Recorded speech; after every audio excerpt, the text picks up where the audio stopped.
Hello guys, welcome back to JoJo's Reality, where we talk about everything.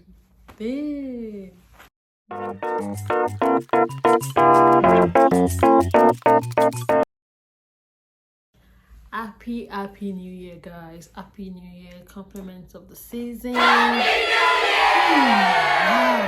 I'm looking forward to a fabulous 2020. Yay. Today I'm going to be talking about the common mistakes we make when we submit our visa application to IRCC. Yes.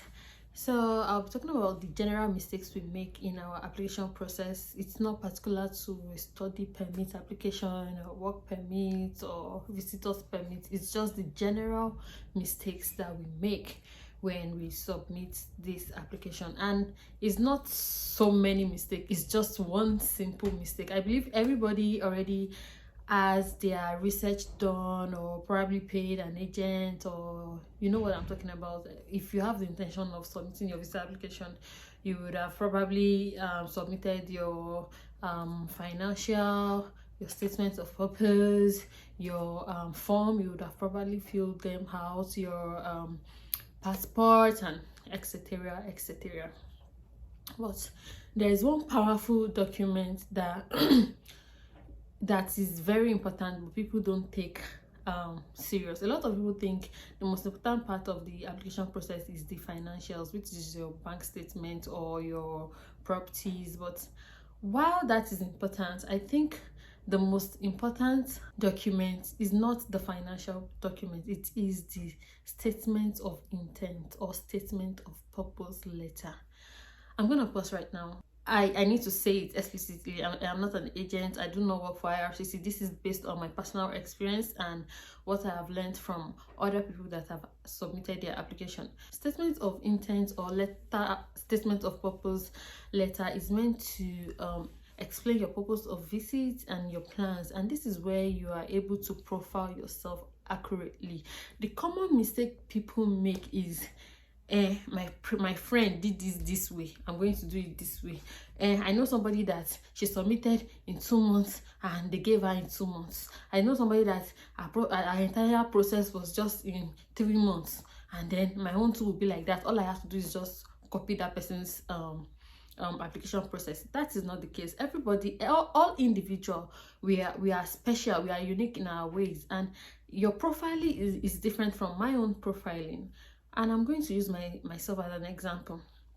When I was going to apply, I applied in May or June. I think it's late May, and my cousin applied in April. And guess what? Our visa came out the same time, the same period, which was late September. That was when it came out. So my application process took 6 months or 5 months, and I won't take 3 months or 2 months. No, 2 months actually, because she submitted late July or early August, and it was out in late September. So that's like roughly 2 months, you know. So yes, God answers prayer and everything. God answered both of our prayers, because they could have still declined mine, but you know, we got it approved. But then the important thing is that, or the differentiating factor is that our profiling was different from my profiling. What was different? She had traveled to Belgium before now for studies, and not only her, I had a friend too. She had traveled to the United States for undergraduate, and she wanted to come to Canada, so it was easy for her. She also submitted her application in August, and it came out in September ending. So there is no magic to this thing. Because they had already traveled to other countries, trusted countries in quote, there are some certain processes that they will skip for them, but they will not skip it for me. Mind you, I had traveled to Dubai as well, to visit Dubai. But yes, while that counts as an exposure, or the fact that I have traveled to somewhere and I came back and I was legal, blah blah blah, it did not still qualify for me to skip certain processes, because I only went for visits. I didn't travel for studies or any other thing. So my profile still had to go through the normal route. Do you understand what I'm saying? So, but one thing that I did is my application, I I profiled myself properly. You know, I documented what I have been doing since I graduated till now, like to the point of which I'm applying, why I'm applying, and you know what I built. There's a summary of what you've been doing for the last 10 years. And mind you, when you are also, I also submitted my resume, and then mind you, when you are submitting your resume, for example, I'm going to use myself as an example. I used to work at the bank.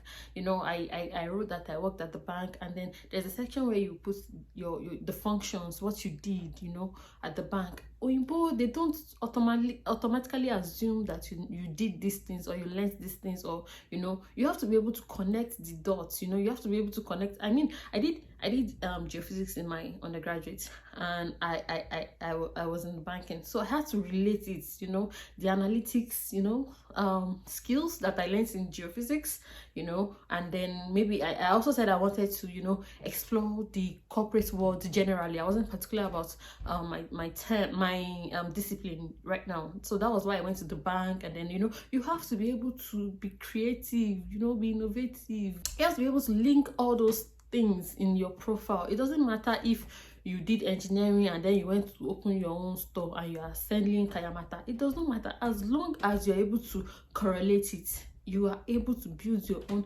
profile, which is unique to your own. And once you're able to correlate it and relate it to your purpose of visit, trust me, you have a higher chance of getting the visa approved.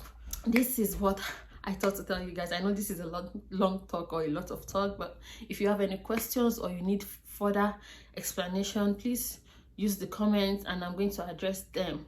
And you know, as the beginning of the year, I just wanted to address this general issue, because you know, not everybody wants to apply for a study permit. Some people want work permit, some people just want to go on a visit, you know. I think this way of thinking is applicable to all visa types. So learn how to profile yourself. Use your unique selling points. You are special, you're skilled. All you have to do is just sit down and think about it. You know, you use the proper terms and terminologies, you know, when you're generating your profile, or when you're writing your statement of intent. Those are the key things for you to do. So thank you so much for watching this episode. Till next time. Oh, sorry, before I go, kindly comment, subscribe, share, you know how we do it. Till next time, bye.